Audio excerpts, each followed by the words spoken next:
मित्रों नमस्कार। आज जिस साहित्यकार के बारे में मैं आपसे कुछ बात करना चाहता हूँ, उनका जन्म आज से ठीक 2 दिन पहले लेकिन साल 1927 का हुआ था। और जन्म जयंती के मौके पर या उसके आसपास ऐसी शख्सियत को याद कर लेना बहुत सुख देता है। मित्रों, ये बहुत अजीब किस्म की शख्सियत थी। मेरी मुराद है कुर्रतुल-ऐन हैदर से।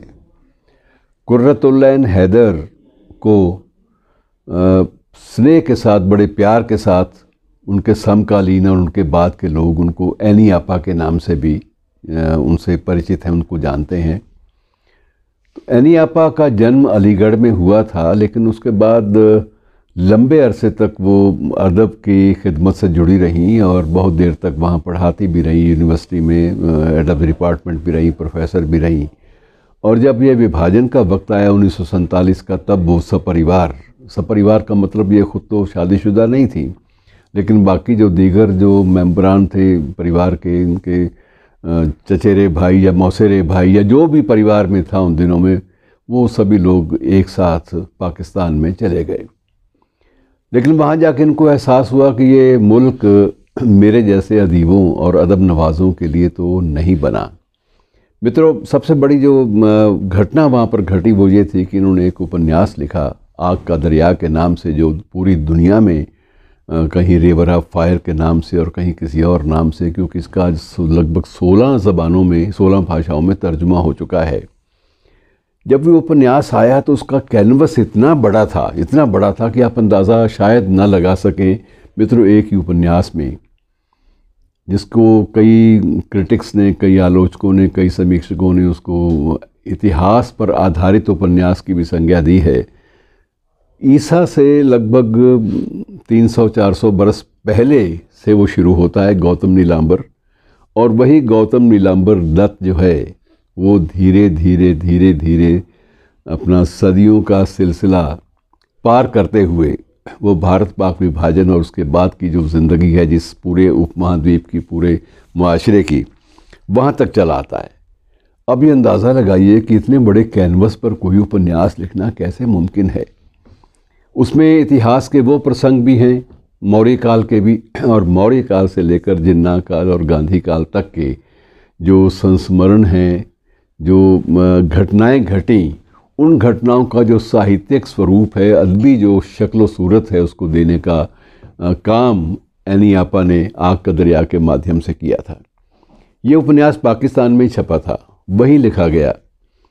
और 1959 में जब ये उपन्यास छपा तो उस वक्त पूरे पाकिस्तान में अदबी हलकों में और अखबारों में हंगामा खड़ा हो गया और मांग की जाने लगी कि इस पर बैन लगना चाहिए।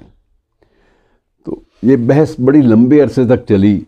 लुबोलुबाब ये कि बैन कुछ उसके जो पार्ट्स थे उन पर लगाया गया, और कुछ एक किताबें ऐसी भी छपी जिनमें वो पार्ट काट दिए गए, कुछ पब्लिशरों ने अपने आप काट दिए, लेकिन ऐनी आपा ने कोई समझौता नहीं किया। और वो सारे हालात से दुखी होकर कि ये मुल्क अदबी गतिविधियों के शायद लायक नहीं है और मेरे जैसे अदब नवाज या अदब के प्रति समर्पित शख्सियत को शायद ये मुल्क पसंद ना करे और आगे मेरा दम ना घुटने लगे लिखने में, वो चुपचाप 1960 में वापस भारत चली आई। यहाँ पर आते ही उन्होंने इलस्ट्रेटेड वीकली ऑफ इंडिया में खुशवंत सिंह के साथ as a joint editor join कर लिया, नौकरी कर ली।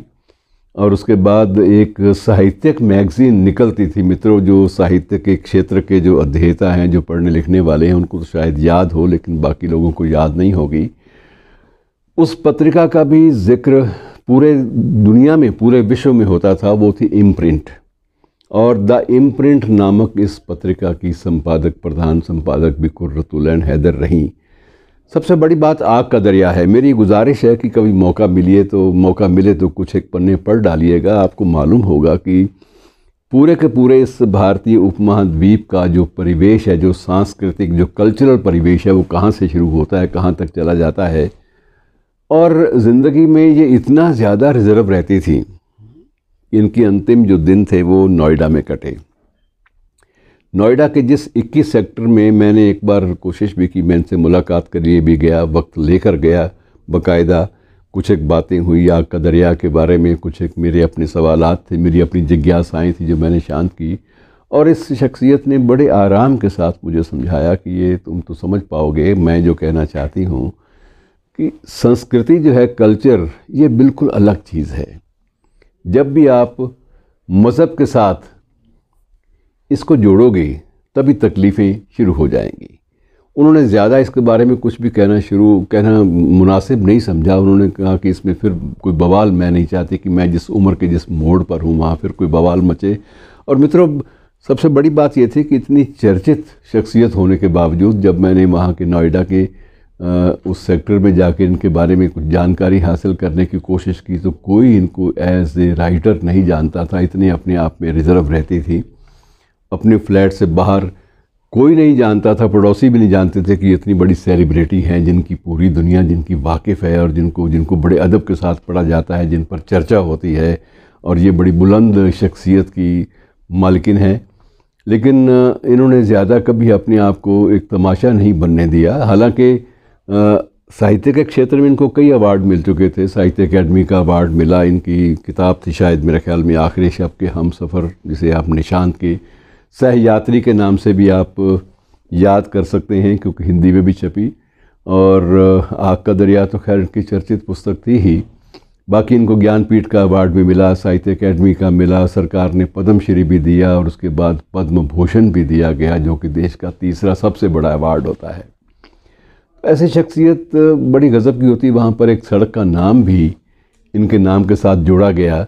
तो जिनको इतना सम्मान उनको भारत में मिला, ऐसी शख्सियत को अगर हम याद ही नहीं करेंगे तो ये बड़ी आसान फरामोशी हो जाएगी और हमें लगेगा कि ये हम कहीं ना कहीं अपने आप से और अपनी अदबी शौक़ को, जो हमारे अदबी शौक़ और ज़ौक़ है, उनसे एक बेइंसाफ़ी कर रहे हैं और ये इंसाफ की बात नहीं होगी।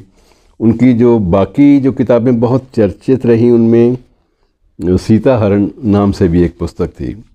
आखिरी शब के हम सफ़र तो थी ही, और आग का दरिया तो पूरी दुनिया में जितनी वो किताब बिकी, वॉल्यूम इतनी ज़्यादा है मित्रों कि लगभग 700-800 पेजेस हैं। उनको पढ़ना, उसके लिए बड़ा हौसला चाहिए। लेकिन एक बार आप शुरू कर जाएंगे तो मेरा ये एतकाद है अपने आप के ऊपर और आप पर भी, आप पर विश्वास है मुझे कि आप उसको छोड़ नहीं पाएंगे। और आपको लगेगा कि संस्कृति, कल्चर जो है वो स्ट्रीम ऑफ कॉन्शियसनेस में समय के प्रवाह में कितना ज़्यादा सफ़र कर जाती है, कितना दूर तक जाती है, इस बात का अंदाज़ा आप एक ही कृति से लगा पाएंगे। और उनकी लगभग जो बाकी जो है, मेरे भी सनम खाने भी इनकी बड़ी चर्चित इनकी किताब रही। और बहुत सारी ऐसी किताबें हैं जिनकी चर्चा बहुत ज़्यादा हो सकती है, लेकिन वक्त का तकाज़ा है कि मैं अपनी बात को यहीं समेटूं। सिर्फ उनको याद करना ज़रूरी है और मौका मिले तो दोस्तों, आग का दरिया या निशांत के सहयात्री आखिरी शब के हम सफ़र, इस पर कुछ अगर आप कुछ नज़रसानी कर लेंगे तो मुझे यकीन है कि आप धीरे धीरे उसको पढ़ जाएंगे। शुक्रिया दोस्तों।